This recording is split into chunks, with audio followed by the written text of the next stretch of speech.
Hallstatt, the most Instagrammable town in the world. The town that was the inspiration for Arendelle in Disney's Frozen.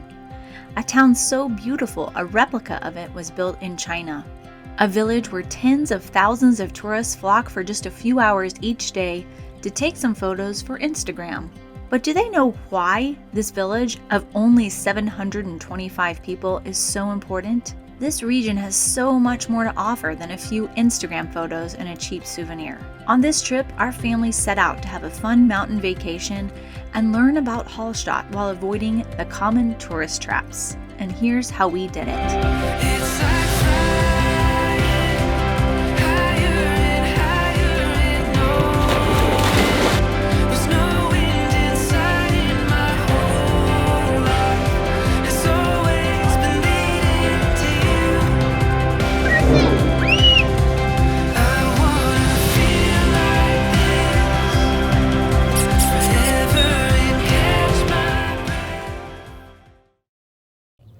Welcome to Hallstatt!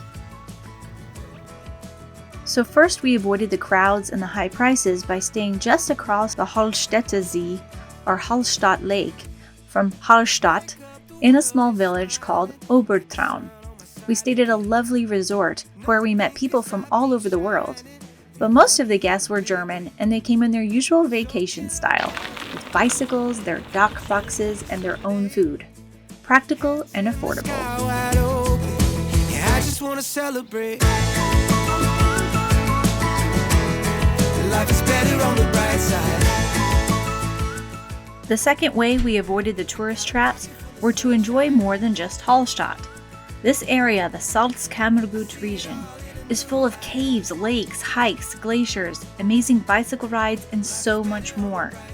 You can also boat and swim and play in the Hallstätter See, the Hallstatt Lake. In next week's episode, we will show you all of that and more as we visited an incredible giant ice cave and also enjoyed some glaciers. But first, let's see Hallstatt and visit the salt mine. Even though these things are touristy, they are still well worth the visit in our opinion.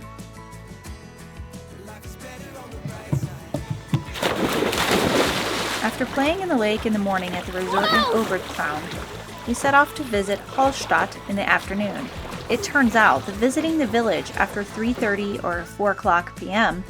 is a great time to go because the day trippers have left and have gone back to Salzburg, and the town is much less crowded. When we got there, we knew our best plan was to feed the kids. After traveling with them so much this past year, we have learned that when our kids' bellies are full, we're all much happier. How's your hamburger, Griffin?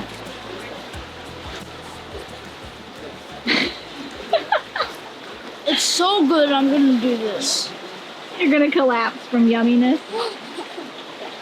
See, as Americans, one thing we really miss is a good, juicy hamburger, isn't it? It is an American stereotype, but for a good reason. America has the worst junk food. But the best hamburgers. The ice milkshake.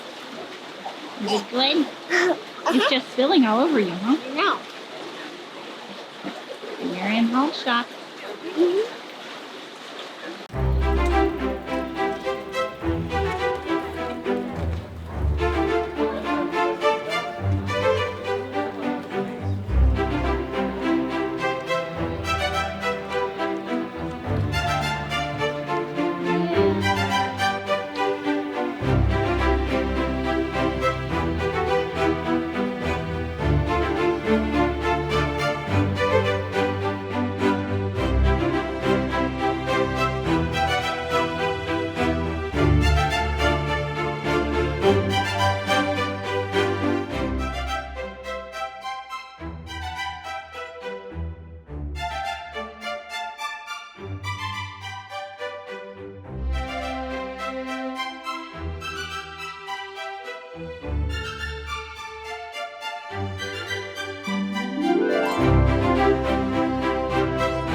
we are in Hallstatt.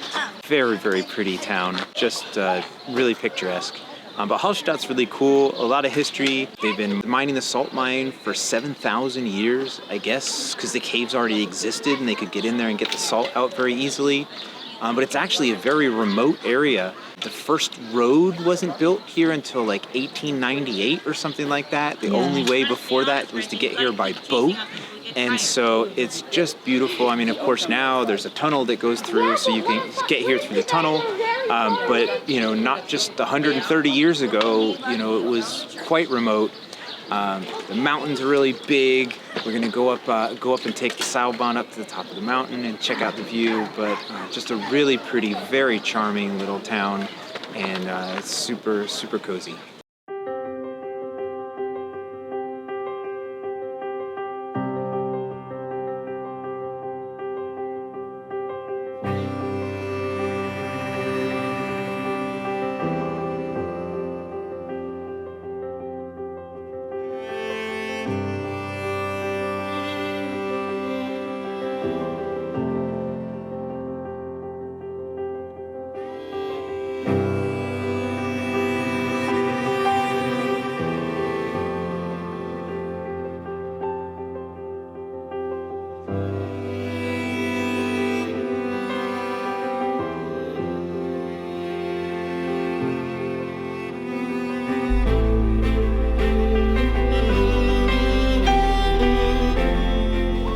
Here's a fun little fact.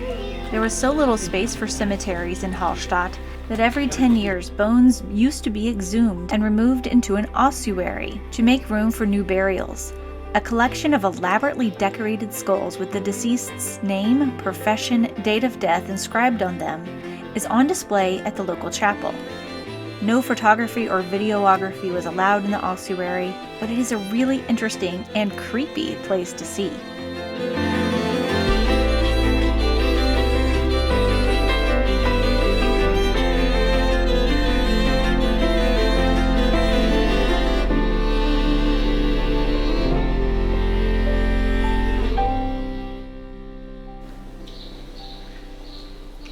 The church is literally built right up to the side of the mountain. Here's the rocks. It's really cool.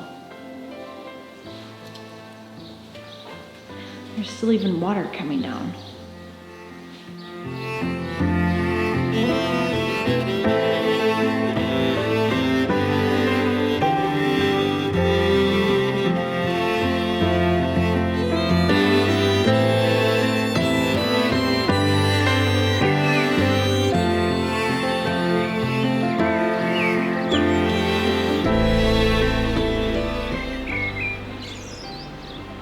Because Hallstatt is pressed up between the mountain and the lake, there's really no place for roads and anything. So apparently they had sort of like streets that would go through the attics of the buildings so people could move from one side of the town to the other.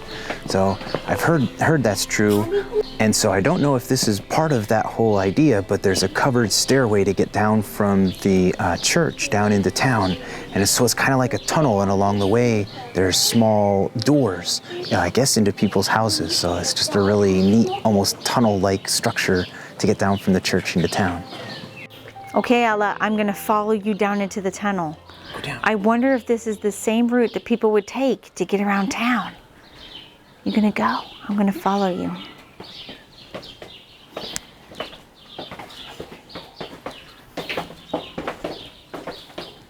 This is so cool. And the roof is, all old timbers. It's really neat construction. Oh, it is, yes. Wow, and there's like windows right here and a door. We better be quiet. It might be somebody's house. Wow, it's someone's house. Look, that's their name on the door. Oh my gosh, this is so cool. Your address is covered staircase number 21. Address. Oh my gosh, this is so cool. Here the roof is newer here. Up there it looks very old. Yeah, this is really cool. see them?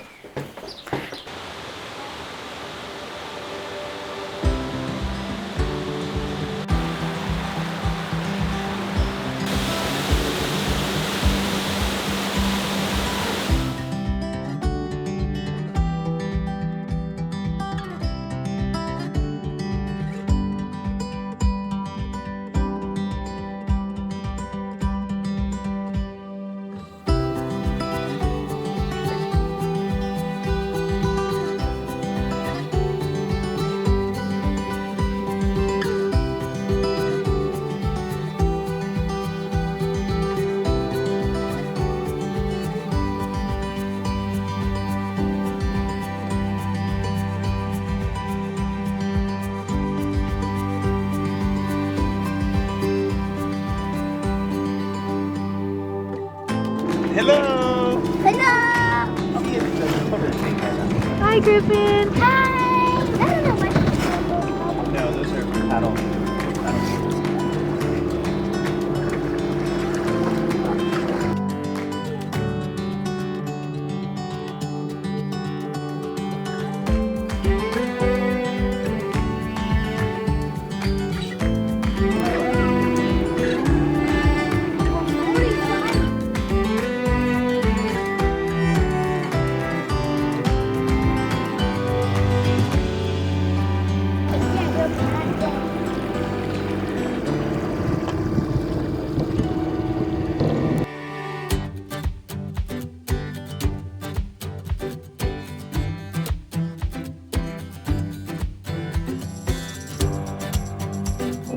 We're out here on the water looking at Hallstatt, and yeah, it's really fun. It's only 27 euros for an hour, 22 euros for a half hour. They take 4 people. And we also saw a cute swan! 5. Yes. They'll take 6 if you've got small children, and you can go wherever you want all over the lake, and it's really easy. You just walk into Hallstatt, say you want a boat, and you're on it in 5 minutes if there's no line. After about 4 p.m. everything clears out, so there weren't hardly any people, and it was easy to get a boat, very easy. I don't know how it is in August and July, probably a lot worse, but in June it was nice.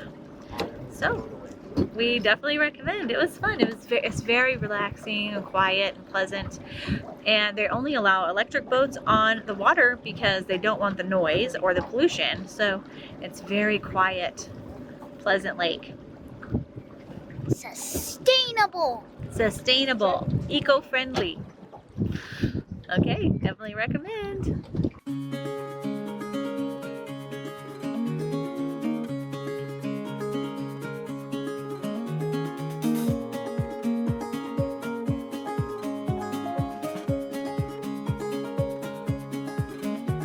When we were young, we burned like It's like, That's enough, Ella. we made our own way, no stopping us. Yeah. We never knew the sky beyond the blue. We turned the page, our story became a world brand new. You and I, we found a way. Griffin, tell me about your dinner. How many times have you ordered this? This is your 3rd time having. Is it your 3rd or 4th time? I'm pretty sure it's my 3rd. Your 3rd time All right, having. Thanks. And what is it called, Griffin? Airplane. What's it called? Whole baked trout with parsley potatoes and Auf Deutsch. fish. Forelle.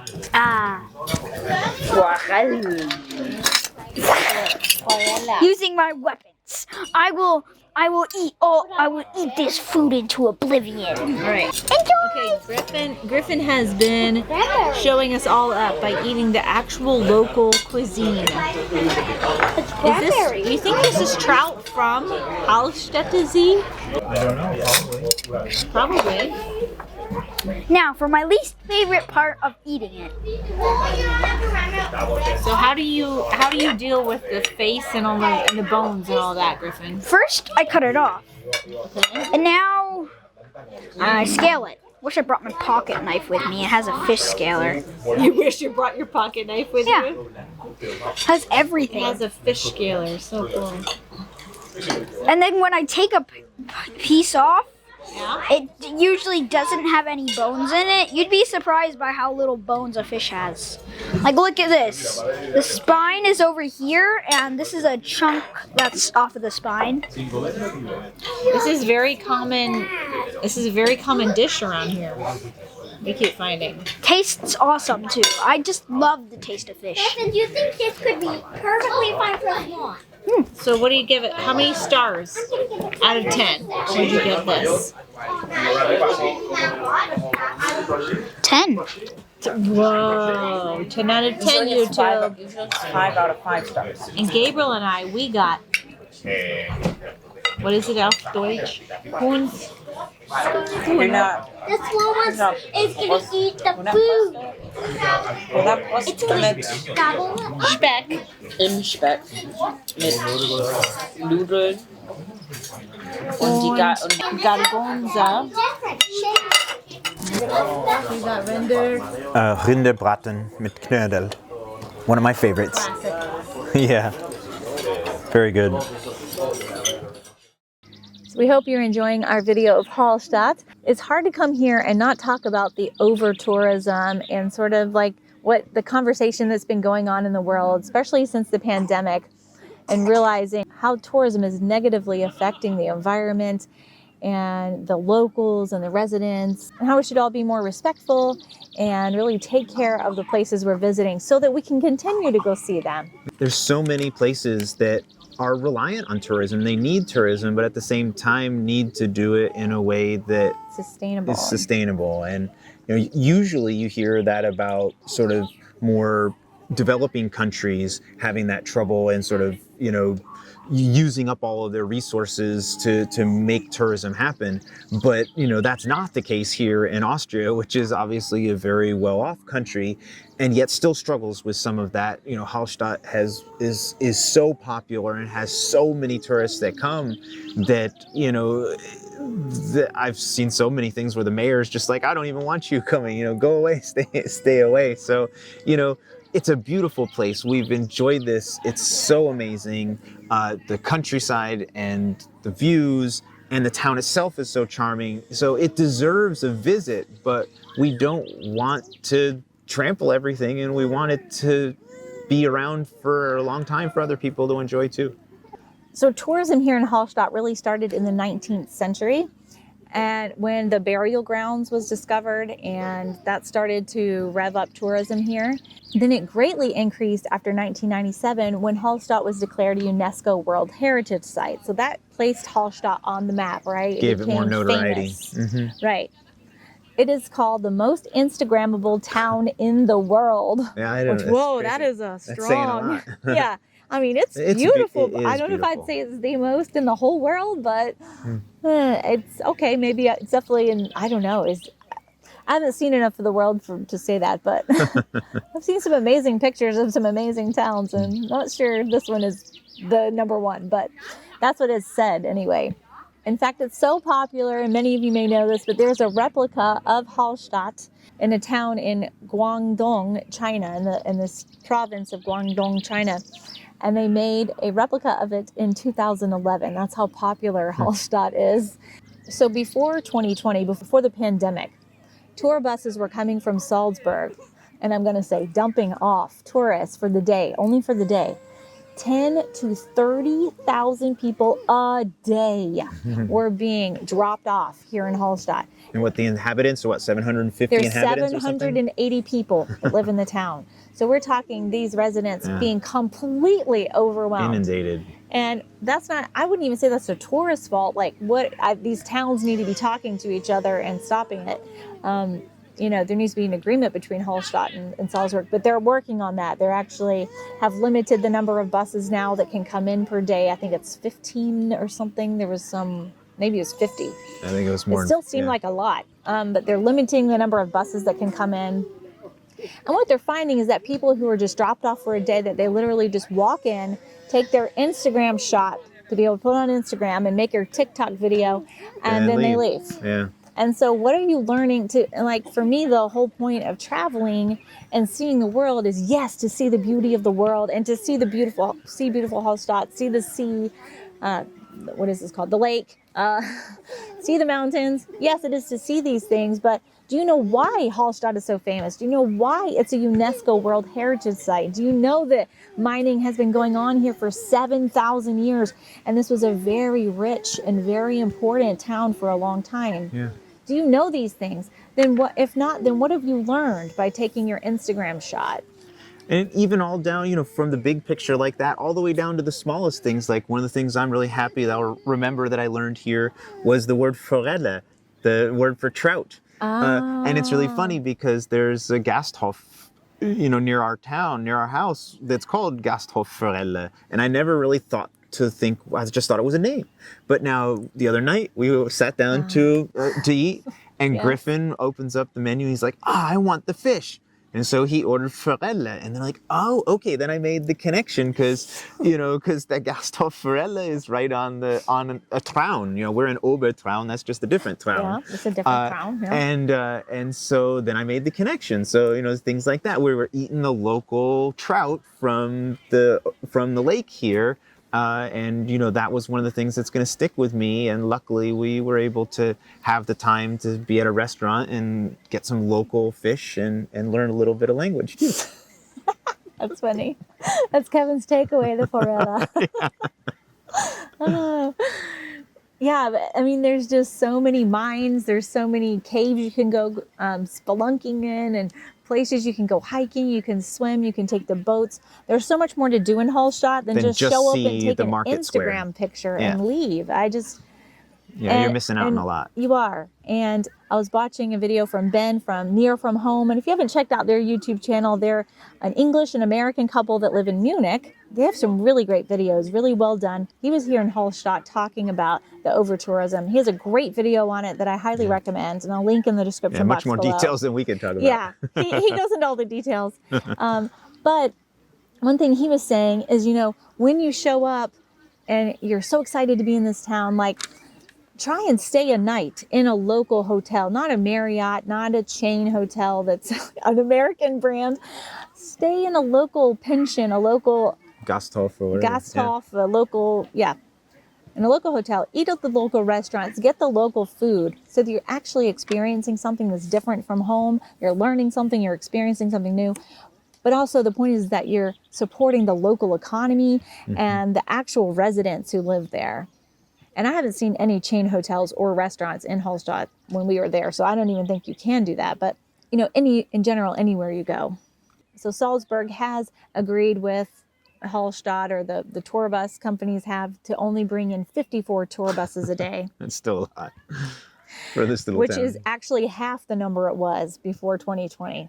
So that means that there are 108 coming in every day. I mean, yeah, it's crazy. And they also come by boat and by train. So it's way more than Hallstatt can handle. And that's what Ben in his video says, like, spread your tourism around the area. There's many beautiful towns, and there are. I definitely wouldn't say don't come to Hallstatt either, because it is very really beautiful. is beautiful. It's an amazing It is, place. yeah.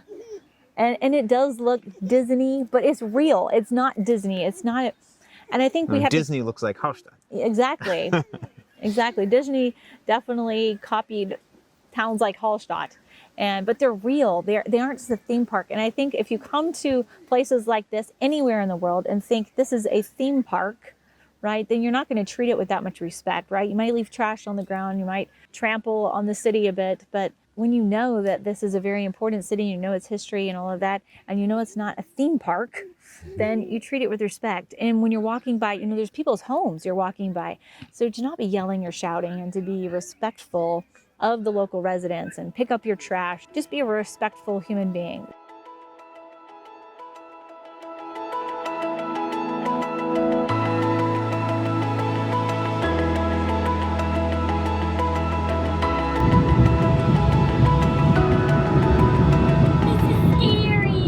We're going to the Salt World, up on the funicular, up to the top of the mountain, right above Hallstatt.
Was it fun? I hope there's more. I thought it was fun. That was fun.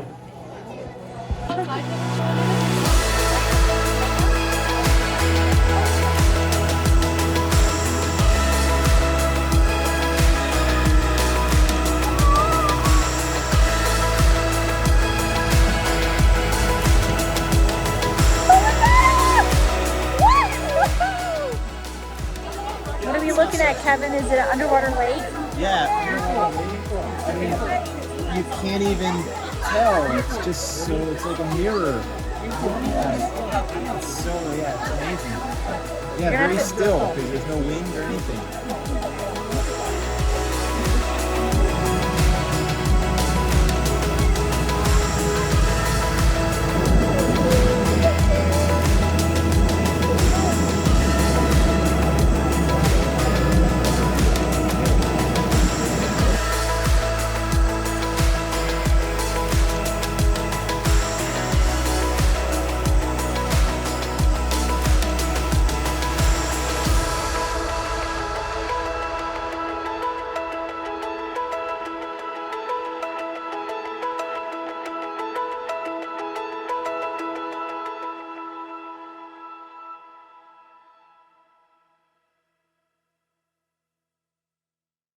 Okay, so we just came out of the salt mine.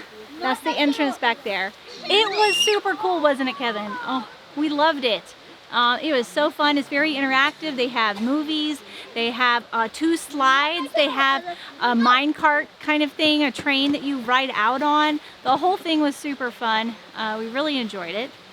So I just wanted to say a few cool facts about the salt mining that goes on here. So salt mining has been going on here in Hallstatt for 7,000 years. And in fact, it could even be earlier than that, but they know for sure 7,000 years. Salt was sometimes as valuable as gold because of the way it could preserve people's food. So the way that they found that there was salt up here, because the terrain here is very inhospitable. People could not have lived here. I mean, if you come to Hallstatt, you'll see the mountain goes straight into the lake. There's hardly any, you would have to, you know, tear down, you would have to knock down the rocks and mine the rocks in order to get the houses in here. So it was very inhospitable. So the reason they knew there was salt is because the water tasted salty. So that's what Kevin said. So they started they started hiking up in the mountains and found the caves and then started mining them. This is believed to be the oldest salt mine in the world. That is their claim to fame. There's 65 kilometers of tunnels in here. 25 of them are walkable. It is still a working mine. They get brine out of it, which is a mixture of salt and water. And what is it, 30%, I think? It's a 30% solution, so yeah, which it's is 10 times stronger than the salt level in the ocean. Mm-hmm. And they take the brine out of here by a pipeline built in 1595. It is the oldest pipeline in the world, they say. So this is the most important salt mining region in the area. So there's the 40-kilometer pipeline that goes from here to Ebensee. And it's 40 kilometers long. Anyway, it's just super cool. There's also a burial ground that was discovered here in the 19th century. Get down, get down. I'm sorry. I'm sorry. There's also an underground lake inside that you get to see. It's just super cool. Definitely a must-see thing here in Hallstatt. Highly recommend, 10 out of 10.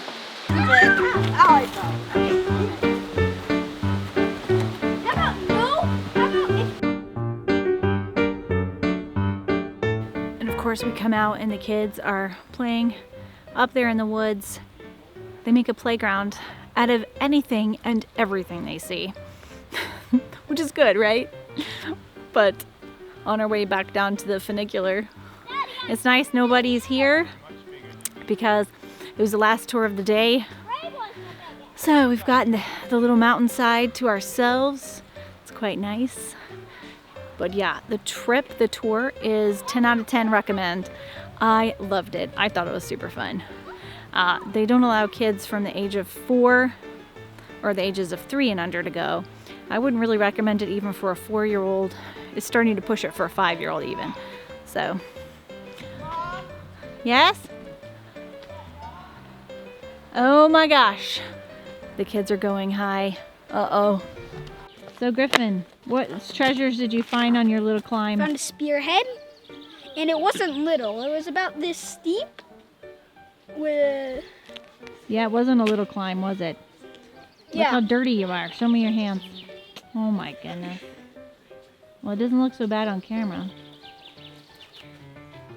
And then here's my backside. Uh-huh. There we go. We come to the salt mine to get a rock.